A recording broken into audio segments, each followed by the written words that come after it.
على محمد أكرم داع يدعو إلى الحق. يا ربي صل على محمد، يا ربي صل عليه وسلم. يا ربي صل على محمد المصطفى الصادق المصدق. يا ربي صل على محمد، يا ربي صل عليه وسلم. يا ربي صل على محمد أحلى الورى منطقا وصدا. يا ربي صل على محمد، يا ربي صل عليه وسلم. يا ربي صل على محمد أفضل من بالتقى تحقا.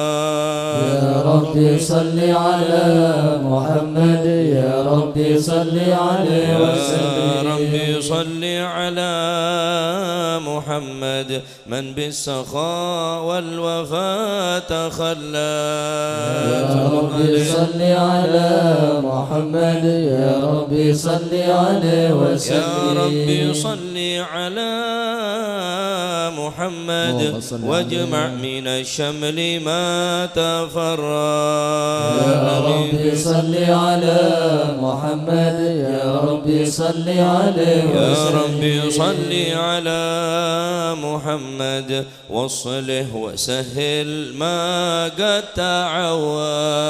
يا ربي صل على محمد، يا ربي صل عليه وسلم. يا ربي صل على محمد وافتح من الخير كل مغلاق. يا ربي صل على محمد، يا ربي صل عليه وسلم. يا ربي صل على محمد وآله ومن بالنبي تعلى.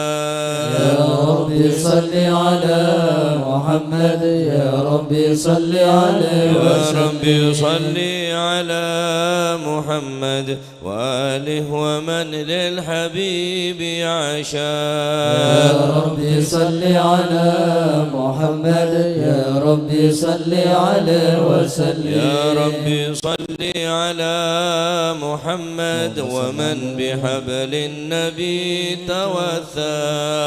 يا ربي صل على محمد، يا ربي صل عليه يا وسلم. ربي صل على محمد يا ربي صل عليه وسلم. يا ربي صل على محمد، يا ربي صل عليه وسلم. اللهم صل وسلم وبارك عليه. أعوذ بالله من الشيطان الرجيم. بسم الله الرحمن الرحيم. إنا فتحنا لك فتحا مبينا ليغفر لك الله ما تقدم من ذنبك وما تأخر ويتم نعمته عليك ويهديك صراطا مستقيما وينصرك الله نصرا عزيزا. لقد جاءكم رسول من أنفسكم عزيز عليه ما عنتم حريص عليكم بالمؤمنين رؤوف رحيم. فإن تولوا فقل حسبي الله لا إله إلا هو عليه توكلت وهو رب العرش العظيم. إن الله وملائكته يصلون على النبي يا أيها الذين آمنوا صلوا عليه وسلموا تسليما. اللهم صل وسلم وبارك عليه. السلام عليك زين الأنبياء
الأنبياء صلى الله عليه. السلام عليك زين الأنبياء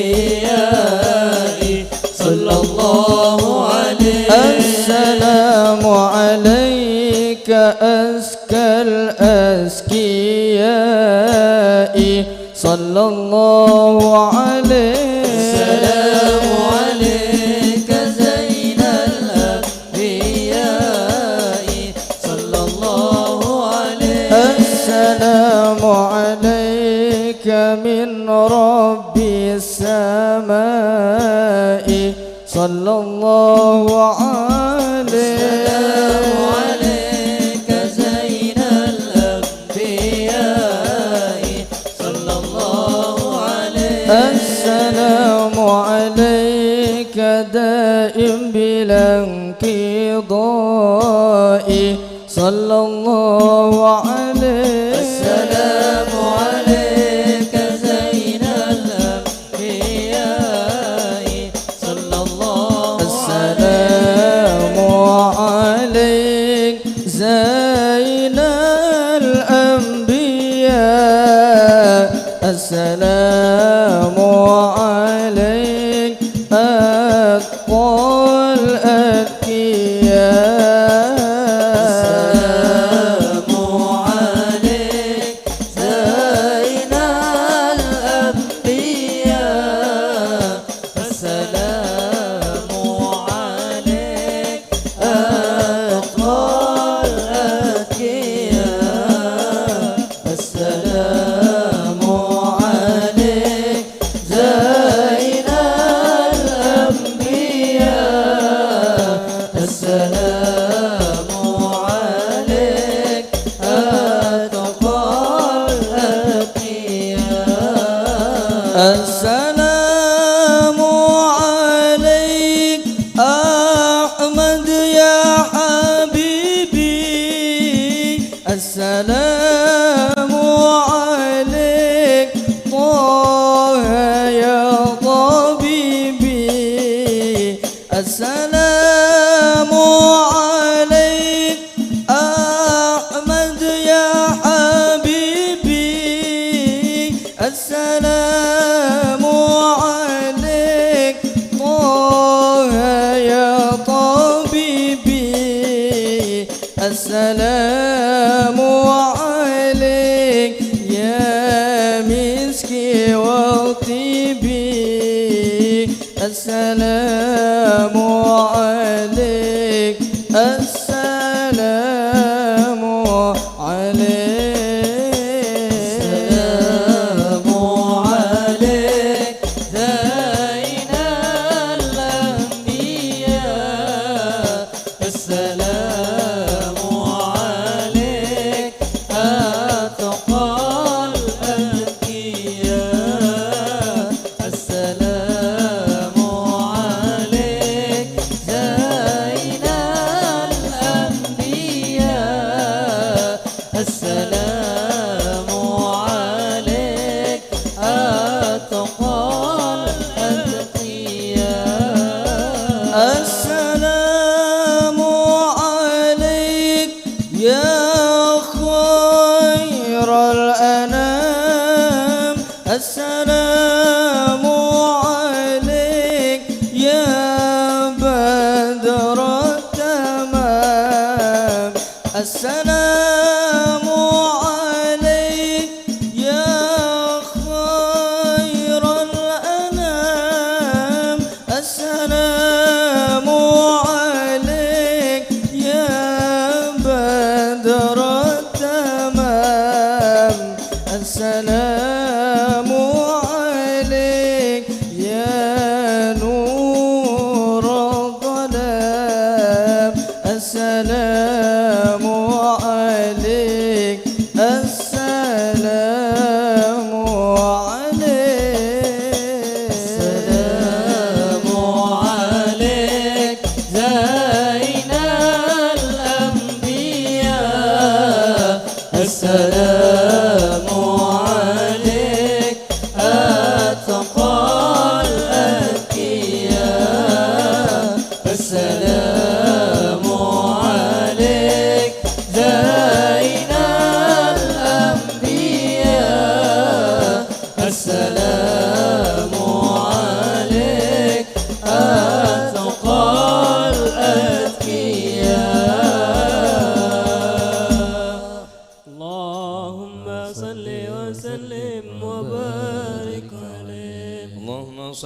وسلم وبارك عليه وعلى آله. بسم الله الرحمن الرحيم. الحمد لله القوي سلطانه، الواضح برهانه، المبسوط في الوجود كرمه وإحسانه. تعالى مجده وعظم شانه، خلق الخلق لحكمة وطوى عليها علمه، وبسط لهم من فائض المنة ما جرت به في أقداره القسمة. صلى الله عليه فأرسل إليهم أشرف خلقه وأجل عبيده رحمة. تعلقت إرادة الأزلية بخلق هذا العبد المحبوب، فانتشرت آثار شرفه في عوالم الشهادة والغيوب. فما أجل هذا المن الذي تكرم به المنان، وما أعظم هذا الفضل الذي برز من حضرة الإحسان. صورة كاملة ظهرت في هيكل محمود، فتعطرت بوجودها كناف الوجود، وطرزت برد العوالم بطراز التكريم. اللهم صل وسلم أشرف الصلاة والتسليم على سيدنا ونبينا محمد الرؤوف الرحيم. اللهم صل وسلم وبارك عليه وعلى آله. تجلى الحق في عالم قدسه الواسع تجليا قضى بانتشار فضله في القريب والشاسع.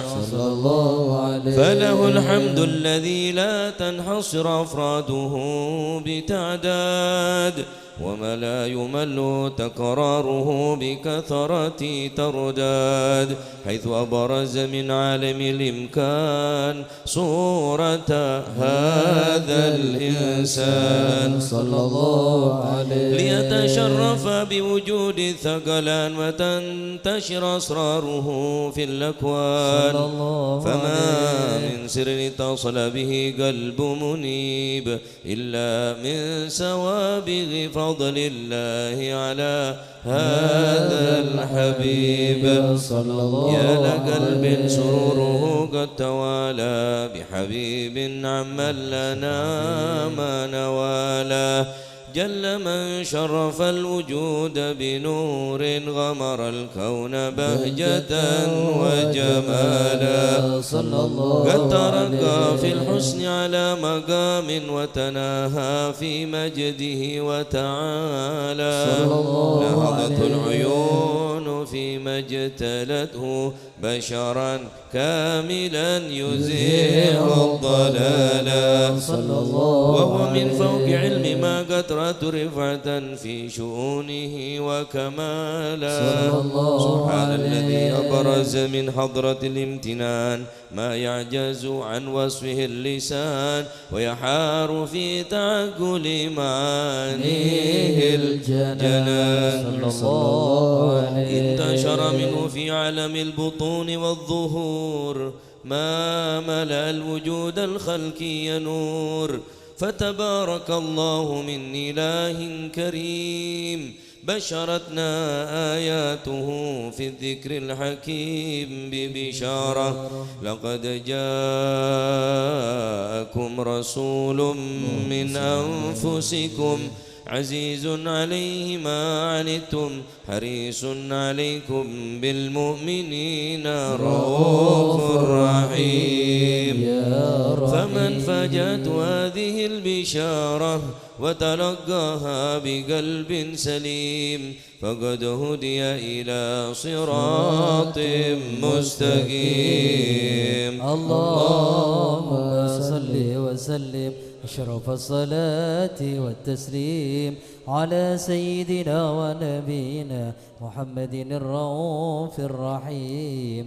اللهم صل وسلم وبارك عليه. اللهم صل وسلم وبارك عليه وأشهد أن لا إله إلا الله وحده لا شريك له شهادة تربيها اللسان عما تضمنه الجنان من التصديق بها والإذعان صلى الله عليه بالصدور من الإيمان قواعده وتالو عن اليقين من سر ذلك الإذعان والتصديق شواهد صلى الله عليه سيدنا محمد العبد الصادق في قوله وفعله والمنع عن الله ما أمره بالتبليغ لخلقه من فرضه ونفله عبد أرسله الله للعالمين بشيرا ونذيرا صلى الله عليه وسلم وأدى الأمانة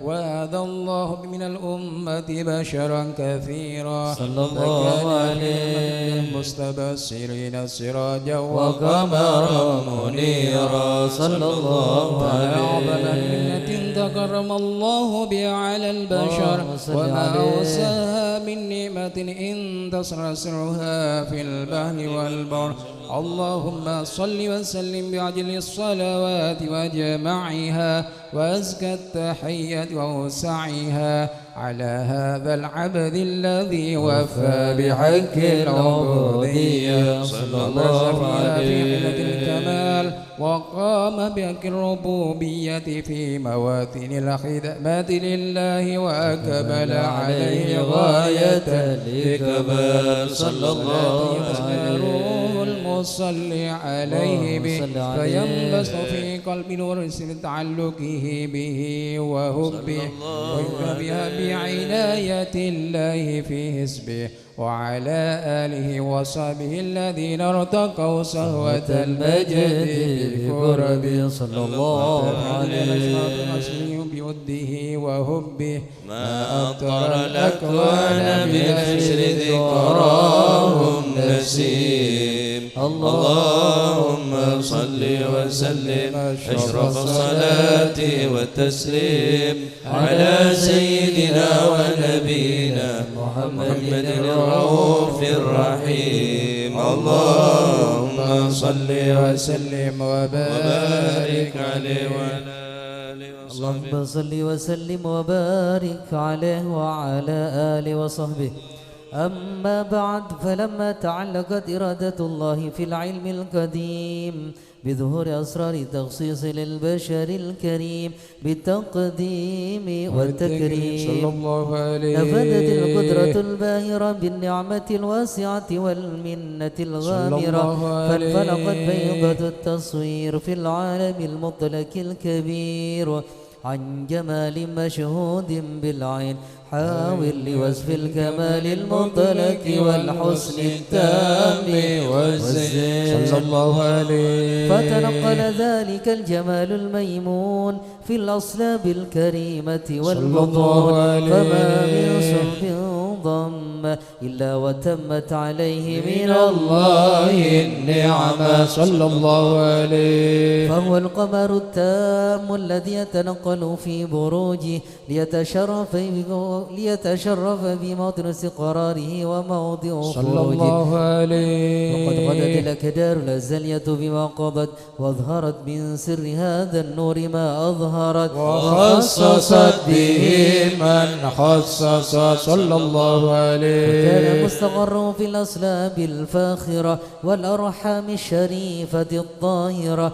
حتى برز في عالم الشهادات بشرا لك البشر صلى الله عليه ونورا حير الأفكار ظهوره وبهر فتعلقت همة الراقم لهذه الحروب الله عليه ليرقم في هذا القرطاس ما هو لديه من عجائب ذلك النور معروف صلى الله عليه وإن كانت الأنس التي ب10 أوصاف ذلك صلى الله الموصوف عليه تشويقا للسامعين من خواص المؤمنين وترويحا للمتعلقين بهذا النور المبين صلى الله عليه وإلا فأن تعرب الأقلام عن شؤون خير صلى الأنام الله ولكن عليه هزني أرشدني إلى تدوين وحفظت من شر أسرف المخلوقين صلى الله عليه. وما أكرم الله بي في مولده من الفضل الذي عم العالمين صلى الله عليه. وبقيت رايته في الكون منشورة على مر الأيام والشهور والسنين صلى الله عليه. داعي التعلق بهذه الحضرة الكريمة ولاعي التشوق إلى سماء أوصافها العظيمة ولعل الله ينفع به المتكلم والسامع ويدخلان في شفاعة هذا النبي الشافع ويتروحان بروح ذلك النعيم. اللهم صل وسلم أشرف الصلاة والتسليم على سيدنا ونبينا محمد الرؤوف الرحيم. اللهم صل وسلم وبارك عليه. يا حجرة ضمت جمال محمد حويت كريما سيدا كاملا بدرا يا حجرة ضمت جمال محمد حويت كريما سيدا كاملا بدرا مضى العمر مني يا محمد وانقضى لم تسمحني الأيام أن أنظر الحجرة مضى العمر مني يا حبيبي وانقضى ولم تسمحني الأيام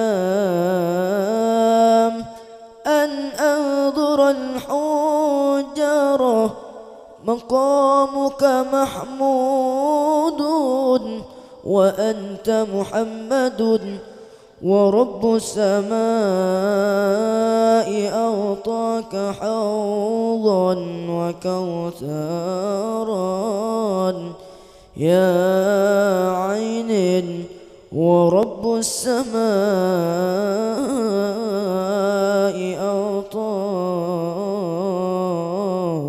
أعطاك حوضا وكوثرا يا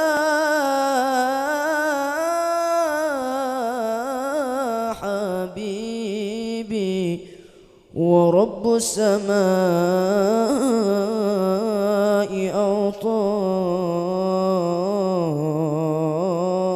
أعطاك حوضا وكوثرا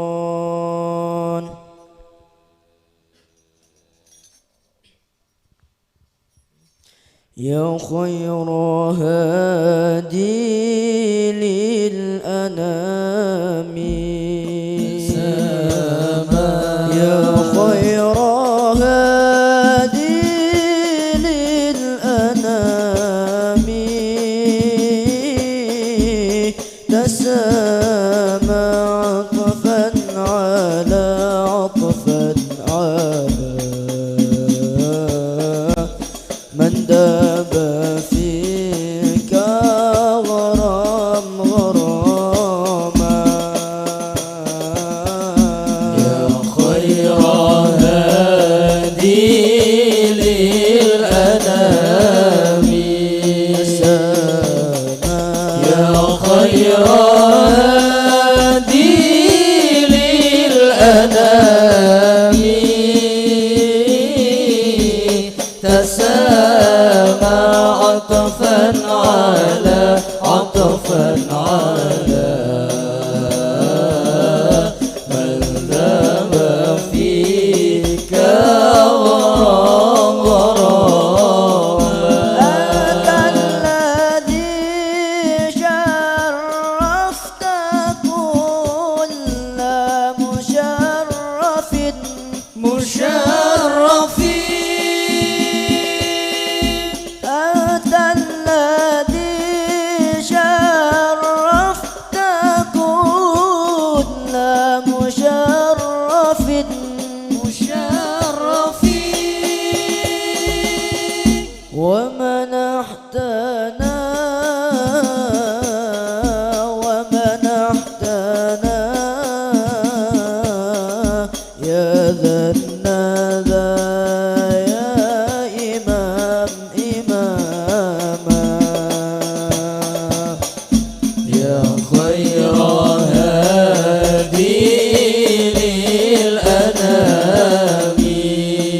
الزمان يا خير هادي للأنام تسامى عطفا على عطفا على من ذاب فيك غرام غراما يا سيد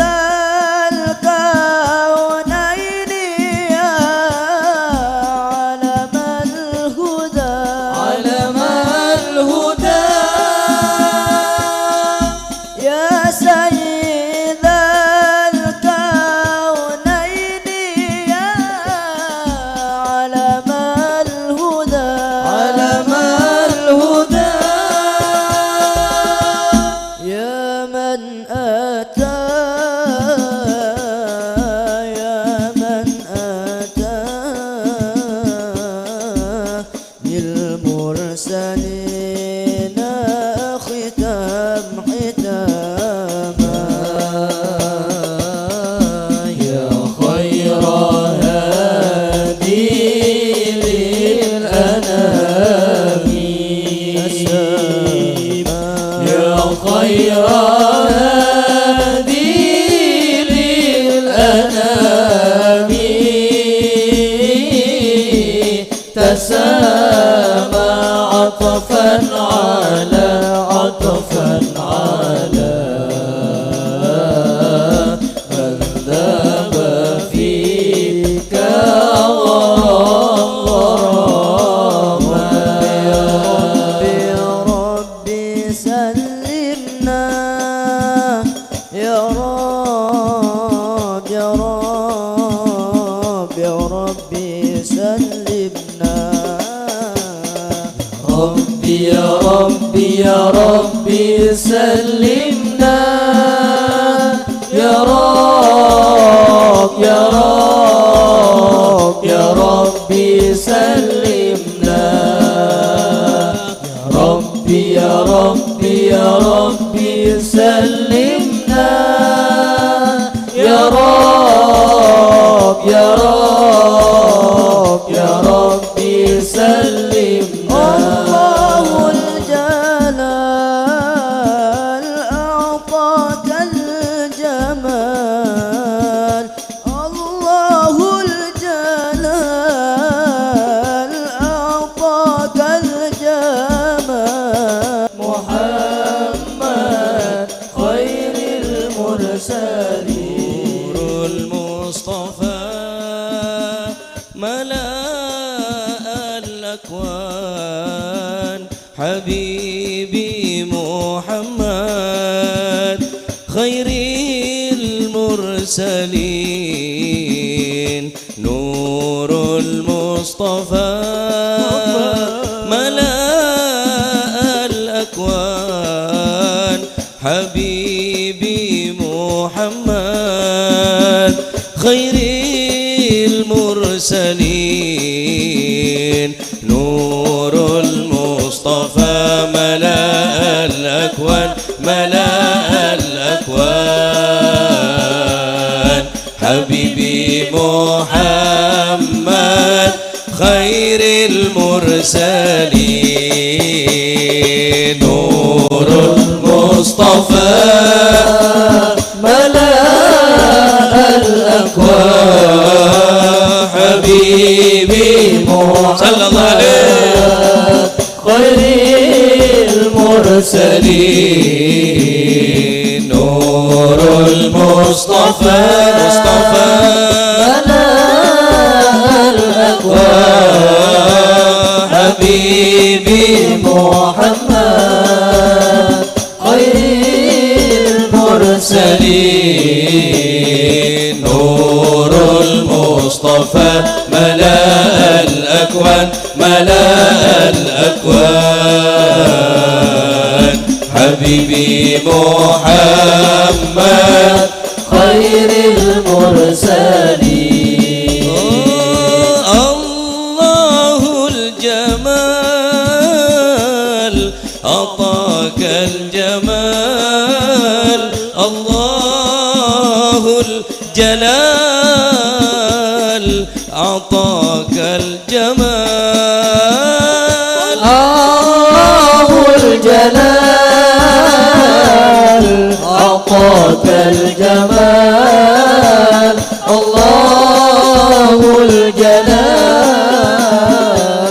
أعطاك الجمال يا شمس الكمال يا نور العين حبيبي محمد خير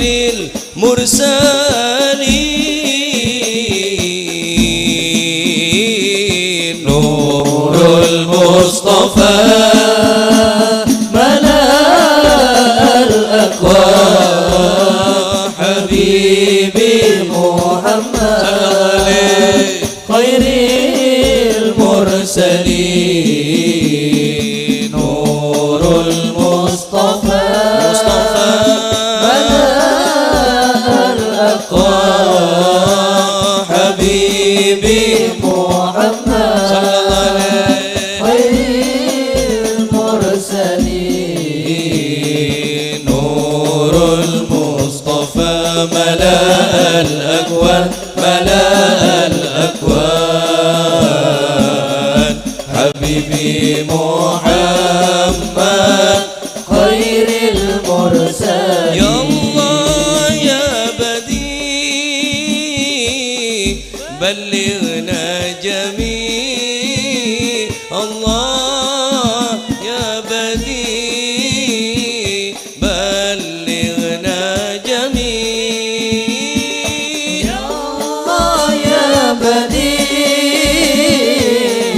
بلغنا جميع يا الله يا بديع بلغنا جميع حضرات الشفيع صلى الله عليه خير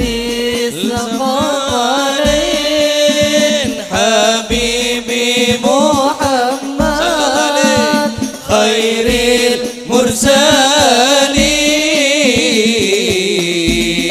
المرسلين نور المصطفى ملأ الأكوان حبيبي محمد خير المرسلين نور المصطفى ملأ الأكوان حبيبي محمد خير المرسلين نور المصطفى ملأ الأكوان حبيبي محمد خير المرسلين اللهم صل وسلم وبارك عليه اللهم صل وسلم وبارك عليه وقد آن القيم أن يخط ما حركت فيه الأنامل مما استفاد الفهم من صفات هذا العبد المحبوب الكامل والشمال التي هي أحسن الشمائل وحنا حسن أن نثبت ما بلغ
الذرة وصونها وحملت برعايتها كما ورد عنها أما الخفيف لا تجد له ثقلا صلى الله عليه ولا من ولا عللا صلى الله عليه بعد شارب حمله وقرب بروز العالم الشادد لتنبسط على أنيان العالم فيوضات فضله وتنتشر في آثار مجد الصميم اللهم صل وسلم واشرف الصلاة وتسليم على سيدنا ونبينا محمد الرؤوف الرحيم اللهم صل وسلم وبارك عليه اللهم صل وسلم وبارك عليه ومنذ علقا به هذه الدرة المكنونة والجوهرة المسونة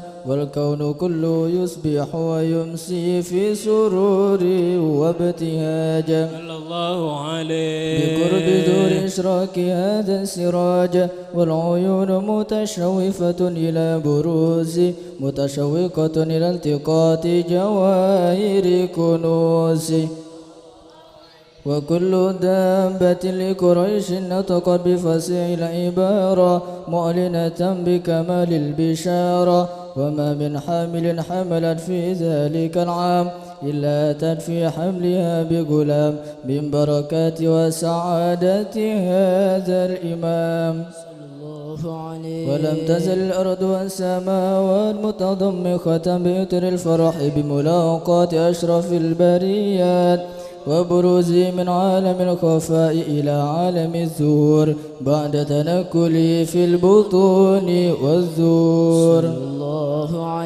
فأظهر الله في الوجود بهجة التكريم وبسط في العالم الكبير مائدة التشريف والتعظيم ببروز هذا البشر الكريم اللهم صل وسلم أشرف الصلاة وتسليم على سيدنا ونبينا محمد الرؤوف الرحيم اللهم صل وسلم وبارك عليه صل وسلم وبارك عليه فحين أقرب أول وضع هذا الحبيب على ذي السماوات والأرض ومن فيهن بالترحيب وامطار الجود الإلهي على الوجود تفيدا والسنة الملائكة بالتباشير العالمين تعيد سبحان الله الحمد لله ولا إله إلا الله الله أكبر سبحان الله الحمد لله ولا إله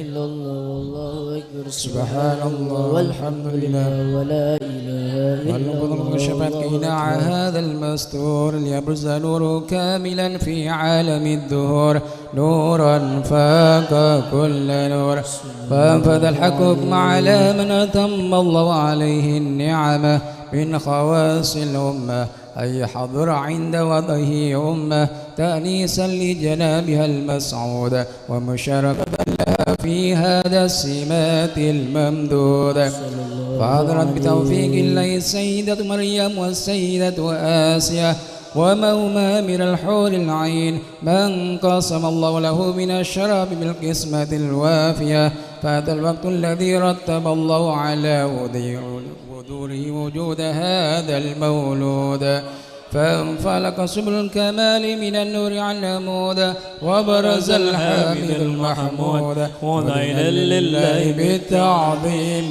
والسجود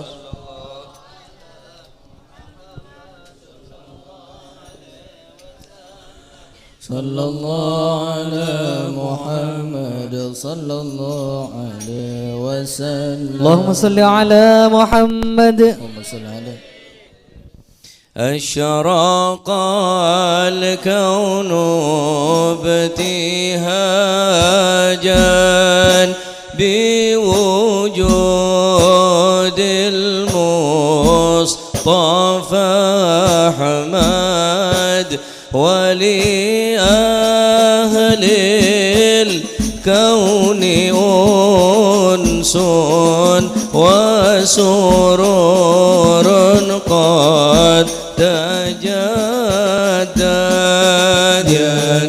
نبي سلام عليك يا رسول سلام عليك يا حبيب سلام عليك صلوات الله عليك فاقربوا يا أهل المثاني فهزاروا اليوم غرد واستضيئوا بجمال فاق في الحسن تفرد نبي سلام عليك يا رسول سلام عليك يا حبيب سلام عليك صلوات الله عليك ولنا البشرى بسعد مستمر ليس ينفد حيث أوتينا عطاء جمع الفخر المؤبد يا نبي سلام عليك يا رسول سلام عليك يا حبيب سلام عليك صلوات الله عليك فلربي كل حمد جل أن يحصره العاد إذا حبانا بوجود المصطفى الهادي محمد يا نبي صلى الله عليه سلام عليك صلى الله عليه يا رسول سلام عليك يا حبيب سلام عليك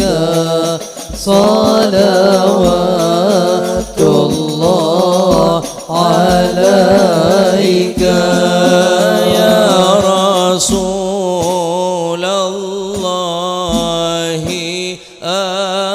أهلا بك إن بك نسعد وبجاهه يا إلهي جد وبلغ كل لا مقصود آمين يا الله يا رب عليك الله يا رسول سلام عليك يا حبيب سلام عليك صلوات الله عليك واهدنا نهجا سبيلي كي به نسعد ونرشد ربي بلغنا بجاهي في جوار خير مقعد يا نبي يا رب سلام يا الله يا رب عليك يا رسول سلام عليك يا حبيب سلام عليك صلوات الله عليك وصلاة اللهم صل على محمد أشرف مرحبا يا نور العين مرحبا جد الحسين مرحبا مرحبا صلى الله عليه يا رسول الله يا نور العين مرحبا جد الحسين مرحبا مرحبا وكريمي الأرواح منا وكريمي الأرواح منا بلقاء خير الأنام مرحبا يا الله يا رب واكرم الأرواح منا بلقاء خير الأنام ولو بالمنام يا الله مرحبا جد الحسين مرحبا مرحبا صلى الله على محمد صلى الله عليه وسلم صلى الله على محمد يا ربي صلي وسلم يا نبي سلام عليك يا رسول سلام عليك يا حبيب سلام عليك صلوات الله عليك اللهم صل على محمد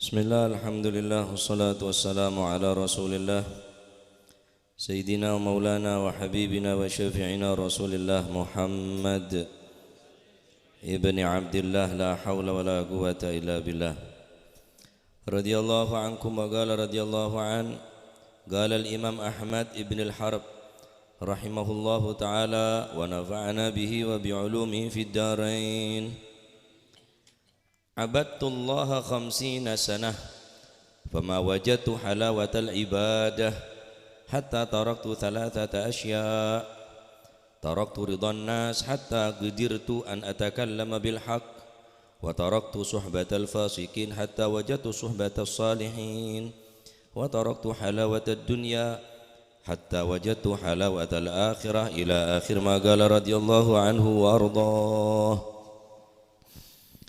Dikatakan oleh al-Imam Ahmad ibn al-Harb rahimahullahu wa nafa'ana bihi wa bi'ulumi fid darain abadtu 50 sana aku beribadah kepada Allah selama 50 tahun fama wajadtu halawatal ibadah namun demikian aku tidak dapat merasakan manisnya ibadah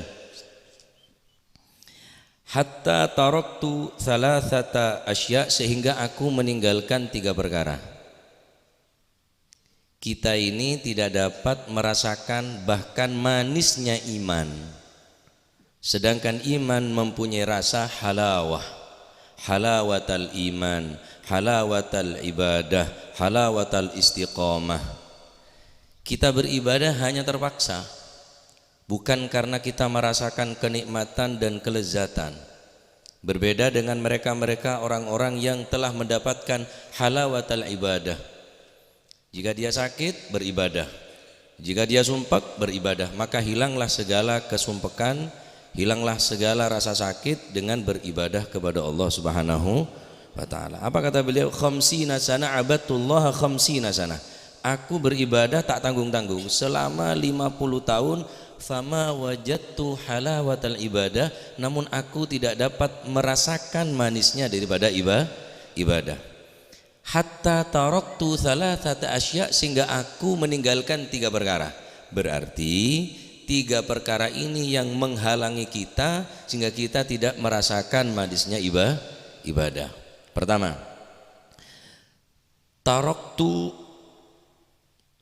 ridwan nas hatta gudirtu an atakallama bil haq.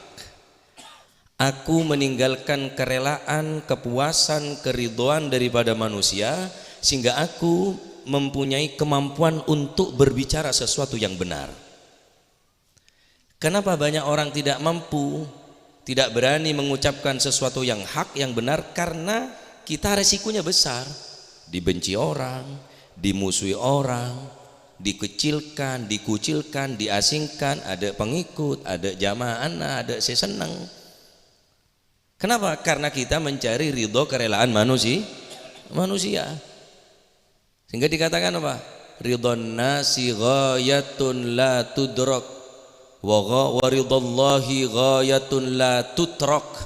Fadrik ma yudrak, fatruk ma la yudrak, fadrik mala yutrok. Keridhaan manusia, kerelaan manusia, ghayatun la tudrok, sesuatu yang tidak mungkin kita capai. Waridallah, sedangkan ridha Allah, ghayatun la tutrok, keridhaan Allah sesuatu yang tidak pantas kita tinggalkan. Maka gapailah sesuatu yang kita bisa mencapainya, tinggalkan sesuatu yang tidak mungkin kita capainya. Manusia ini berubah. Makin cocok, lagu tak cocok. Seti mendukung, lagu tak mendukung. Seti seneng, lagu tak seneng. Ridwan nasi ghayatun la tudrok. La tudrok, tak mungkin, tak bisa kita mampu. Untuk menemukan kesetiaan, kesejatian, tahu tak bisa. Omong kosong, kalam fadhi, gombal kapija. Rata-rata manusia kenapa tidak berani mengucapkan sesuatu yang hak, yang benar? Karena takut banyak musuh. Sehingga sebagian daripada mereka as-salafun as-salihun, kalau tidak salah Imam Al-Hasan Al-Basri, kalau ada ulama, maaf, yang terkenal mereka tadi itu orang yang soleh, ketika dia meninggal dia tidak langsung mensolatinya. Imam Hasan Basri, dilihat kalau banyak yang mensolatinya maka beliau mundur, tidak mau nyolati. Banyak saya nyolat, banyak yang cocok ya. Berarti ki odi tak bengal bareng sebenarnya. Hah? Mak banyak sing, tapi sebagian Imam Hasan Basri, beliau tidak mau mensolati kalau yang terkenal orang yang soleh atau ulama, dia terkenal orang yang baik, tapi kok banyak meninggal, yang dia meninggal banyak orang yang melayat, banyak orang yang menyolatinya, berarti ada orang baci dari dia. Mau ada orang baci berarti tandik mosor ya, berarti tak pernah ngocak bareng sebener ya. Cek saking ngocak bareng sebener, oh, makiai dimodoti wa matuwa ya, risikuna berbicara hak ini adalah jihad. Afdalul jihad qaulul haq inda sultanin jair. Tahukah Anda apa paling utamanya jihad? Bukan perang mereka melawan mereka, bukan. Afdalul jihad qaulul haq, berkata yang hak, berkata yang benar. Di mana? Inda sultanin jair, di hadapan pejabat, pemimpin, zalim yang fajir, zalim yang lacut, mereka tadi itu yang bengis, yang sadis, dia mampu mengatakan sesuatu yang benar. Hadza afdhalul jihad. Resikonya penjara, teror. Biasa oleh sombongan atau oleh sombongan. Yang wah ya ngeritik terus dia. Biasa oleh santunan atau oleh santunan, pelajaran guru cow ada, saya ada tak cair. palang merah bisa. Hadza jihad. Qaulul haqqi 'inda sultanin jair. Rasulullah sallallahu alaihi wasallam bersabda, qulil haqqa walau kana murra. Katakan yang hak walaupun pahit. Sesuatu yang pahit sehat, jamu. Baik. Tapi sampean ngene jamu. Buja apa nyama gula, manis. Tapi sampean tak gelem apa kencing manis. Pil baik, memboh baik, jamu baik. Tapi sampean ngenom bareng saya baik karena saya baik ini kebajet sesehat. Qulil haqqa walau kana murra. Katakan yang hak yang benar walaupun pahit. Sulit. Ndak binen be takok. Kutangan mari lagi. Anu de kok tutup aurat de, pakai kerudung de. Dia masih, apa? Anda kayak magena. Ndak, ampun. Ndak binen be takok. Doreng boleh. Wah, ki banyak nih kak bahasnya. Kemis boleh wis. Temu kemanfaat ya. Penting apa? Tinggalkan keriduan manusia. Kalau sampean pengen bisa berbicara yang benar. Selama kita hanya mencari kepuasan manusia, dukungan manusia, tak dukung teras, tak bisa. Resiko nah majelisnya sepeh, pengaji nah sepeh, onjeng nih peburung. Gagal kiai apa? Gagal. Polan kereng, ya risiko nih lah. Maka nikah pelajaran bagi kita, kata Imam Ahmad ibn al-Harab, aku 50 tahun beribadah tapi tidak merasakan manisnya ibadah. Kenapa? Sehingga aku meninggalkan 3 perkara. Yang pertama, taraktu ridwan nas hatta kudirtu an atakallama bil haq. Aku meninggalkan kerelaan manusia, tak ngurus wis. Cocok tak cocok, puas tak puas, dukung tak dukung, seneng tak seneng, hak tak mincela-minceli. Terakhir dan kaulah ketika Sayyidina Ali bin Abi Thalib beliau ditanya tentang baginda Nabi SAW, seperti apa Rasulullah perangainya, bagaimana Rasulullah cara mendakwa, cara mengajak orang, cara mendukung kebaikan. Ini hati-hati. Apa kata beliau? Nasiril haqqi bil haqq. Sebagaimana di salat Fatih, Allahumma shalli ala sayyidina Muhammadil Fatih lima ughliq wal khatim lima sabaq nasiril haq bil haq. Nabi itu membela perkara yang benar dengan cara yang benar, bukan berdalih membela atau mendukung sesuatu yang benar tapi dengan cara yang salah. Nasiril haq bil haq. Nikah perlu teguk nikah. Membela yang benar dengan cara yang benar, bukan dengan cara yang salah. Sepentingkan niat tak bisa. Mau najis tetap najis. Kanjeng Nabi tak pernah dengan cara-cara kotor, dengan cara-cara najis, membela sesuatu yang benar dengan cara yang benar. Cak kok takok lah. Mau karo ngocak tok takok. Karo ngocak tok ben takok. Takoan bune iki ae ben ustaz. Lah, geledek. Beda orkes, beda nganduk dereng ngocak. Karo ngocak tok takok. Wadah aja berat aja. Montro nemon manis ibadah sampean kini kah? Berbicara dengan yang hak, cak mencela-mencela itu orang. Insyaallah kemis bakal datang. Insyaallah kemis nikah, bedah majelis, kemis boleh taktim tanggal 4 Maret insyaallah. Mudah-mudahan guru kita bisa hadir insyaallah. Insyaallah biqudratillah. Ya Allah. Sebenarnya banyak jadi belajar berbicara yang hak, yang benar. Mulai dari ibda biman ta'ul. Kita awali dengan orang-orang yang wajib bagi kita, keluarga kita, istri kita, sahabat kita, orang-orang sekitar kita. Kita bicara yang baik, kita peringati mereka jika salah. Jangan resiko-resiko entah kok atau tidak. Nasirul haq bil haq, baru kita akan menemukan halawatal ibadah, halawatal iman. Amin Allahumma amin. Wallahu a'lam bishawab. Bismillahirrahmanirrahim. Alhamdulillahirabbil alamin.